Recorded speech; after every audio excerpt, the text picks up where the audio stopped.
Hey everybody, welcome back to my channel, or if you're new, thank you so much for tuning in. I so appreciate all of you.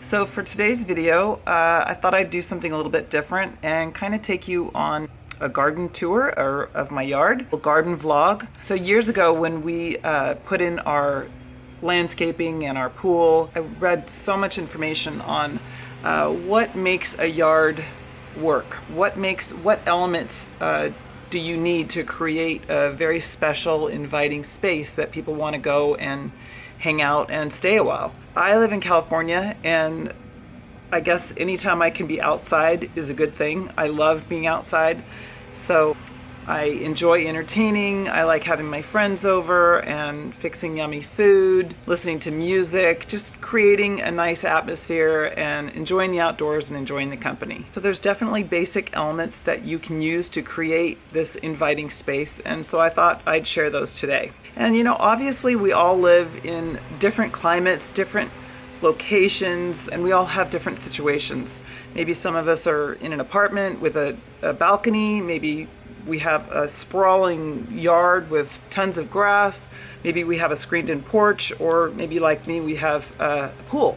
So that doesn't really matter, that's not the point. The point is you just want to create the best outdoor space that you can for what you have. So part of this vlog is going to be in the evening because I went to go film last night and it just got too dark, so you couldn't see some of it. So some of it will be in the evening and some of it will be in the morning. So let's get started, and we'll talk about the different elements that you can create to make it so that your yard is such an enjoyable place. So one thing I wanted to share with you guys, I don't know if you can see, but I've got a little hummingbird's nest.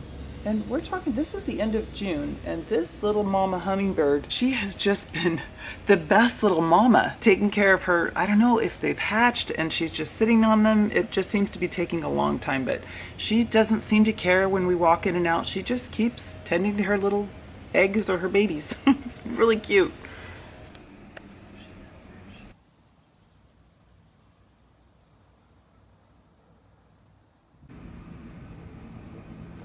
Okay, so I just came outside of my kitchen, and this is my little, I don't know, my little area that sometimes I serve people appetizers and drinks, and then we'll move over there for dinner or whatever. But this is our fire element that we chose. We actually had a fire pit years ago, and then we decided to put in a fireplace, which isn't working right now, unfortunately. Was a real wood-burning fireplace. And we just had like this wind tunnel right through here. And it just, no matter what we did, it was just smoking and it was basically asphyxiating everyone in its path. So we just decided to go with the gas, logs and stuff. So that's on our list to fix. But in the meantime, candles will work. So as far as water in our yard, we just put in a pool when our kids were younger, a pool and a spa, because we thought, yeah, let's let them hang out here if possible. And we actually decided to put, I don't know, we doubled the size of our spa that they had suggested, because we thought, when they get to be teenagers, that's where they're going to want to hang out, in the spa. So they could have girlfriends, boyfriends, whatever, over and hang out. And that way we could just kind of know where they were and who they were hanging out with and what they were doing. So that was kind of nice.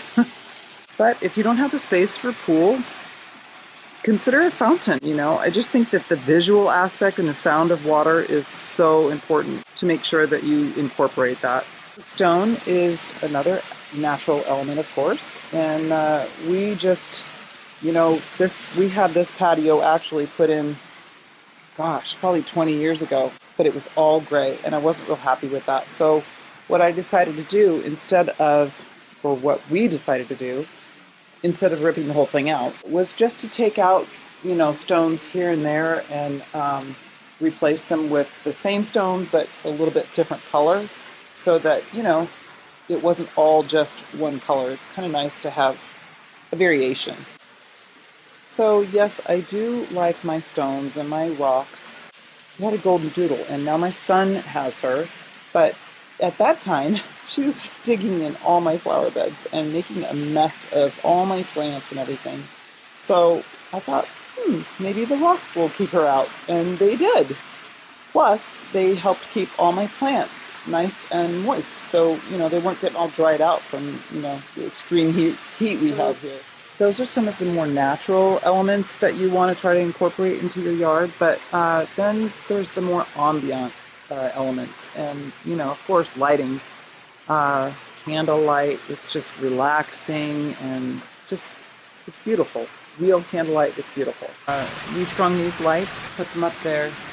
But, it used to be that people would just, kind of want to come in earlier than, we didn't want the party to end, but it was dark. So it makes it so inviting when there's lights. It's always so nice to have candlelight. It's just so relaxing. I actually have a whole bin of extra votives in one of my cupboards in the kitchen so that I'm ready to go. I don't ever want to run out of my little votives or my lighters. I've got a bunch of those on hand too. So another thing that they say that's really important to incorporate is sound. And I would have turned this waterfall on, but you guys wouldn't be able to hear me at all. So we just turned this one on.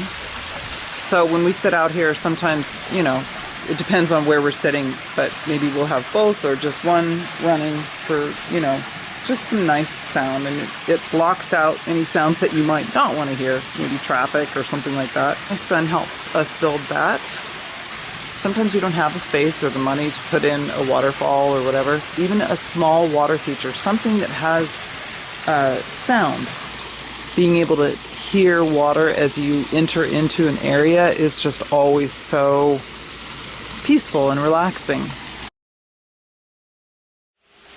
So another thing maybe to think about is if you have the space to have different areas for seating. This area over here, maybe I'll have a friend over, we'll have a glass of wine. Over here you can barbecue, chew the fat while the guys are barbecuing. And there's your dining area, little spot to sit, and watch people in the spa or chat with them, and then that area. So it's nice if you can to have, at least a couple of different spots with different functions. Just makes it a little bit more interesting and inviting. Another thing to think about is obviously people are not going to want to stay if it's not comfy. If it's not a comfy place to sit, you don't have cushions, maybe it's cold outside, provide some blankets. Maybe they need airflow. They have beautiful fans now, that are available. Get airflow, make sure there's shade. We had an umbrella over here, and we just recently put this pergola in. And I'm pretty excited because, first of all, I don't know, the umbrella was not working out here. We have too much, sometimes we have occasional wind gusts. Oh, little hummingbird. Anyway, this is going to work really well because we can just put this back, and even if it's windy, it's not going to be blowing away or anything like that or pulling at my table. We probably could have spent twice as much and gotten a real sturdy one. This, hopefully, I think will do the trick. But we just put it in the ground here, and I don't know, we'll see how it works. But I like it because I don't have to have it closed all the time. I can just open it, and then I can let the sun in when I want. So, and I'm happy because now I can have a centerpiece on my table instead of a big umbrella pole, which I was never very thrilled with. We decided instead of just having a straight waterfall just going directly into the pool, we kind of make it a little bit more of grotto type feeling. And so we decided to create this little pool here. And I don't know if you guys can see, but there's all these little stones in there. I just picked those up at the dollar store. I'll show you again when the waterfall's off. But yeah, it turns out this is actually one of my granddaughter's favorite places to hang out in the yard. They'll just come over here and they explore over here, and then they jump in, and they just really like that. Turn it off so that I could just kind of give you a little idea of, what it looks like. My little dollar store stones, but they're all very shiny, and the girls love them, and it's kind of a fun little thing. But it's a surprise. Another thing that I think is really important, of course, you can't always afford to change everything and redo everything. So it's good to use what you have. Just try to use what you have. So I don't know if you guys can tell, but this is a palm tree stump. And it went all the way up this wall, and it was this enormous palm tree. But the problem was it was raising up my patio. As you see, that's kind of being fixed also. So we cut it down, and I thought, well, okay, that's kind of ugly. I thought, oh, I'll get a pretty little pot and plant some flowers, and it'll be really pretty. I'm happy with this now, actually. Palm tree didn't work, but this did. This table is actually another example of where I didn't spend money. This was our old fire pit, and you can kind of see underneath it's a fire pit. And I thought, well, I don't want a fire pit anymore. And at the time, I didn't want to buy a new table, so I just covered the top with tile, and now it's a coffee table. Work with what you've got.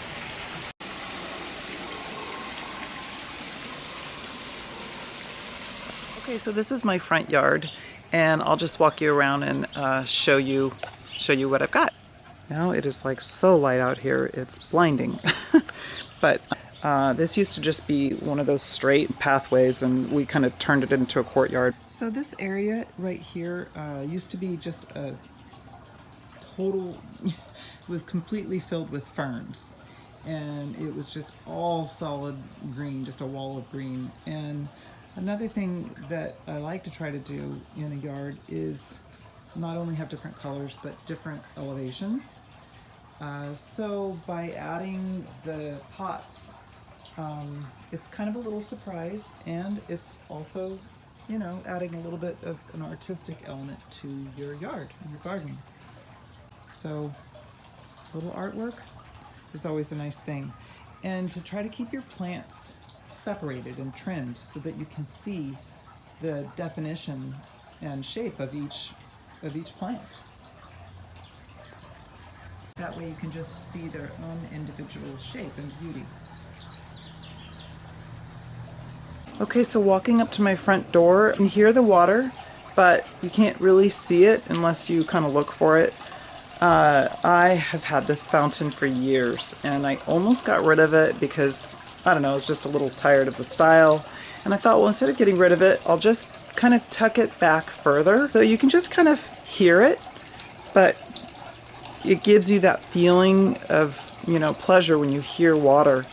But you can't necessarily see it. So another thing to think about here is that you want, especially with a small space, you want to make sure you're trying to lead your eye past what's just right in front of you, because it gives you the illusion that it's a larger area than it really is.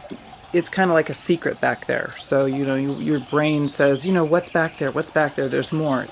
Even though you may not go and look for it or see it, you know there's more there than what's just meeting the eye. So it's good for design and outdoor areas to try to lead your eye to different areas further than what's just right in front of you. Another thing to think about is artwork.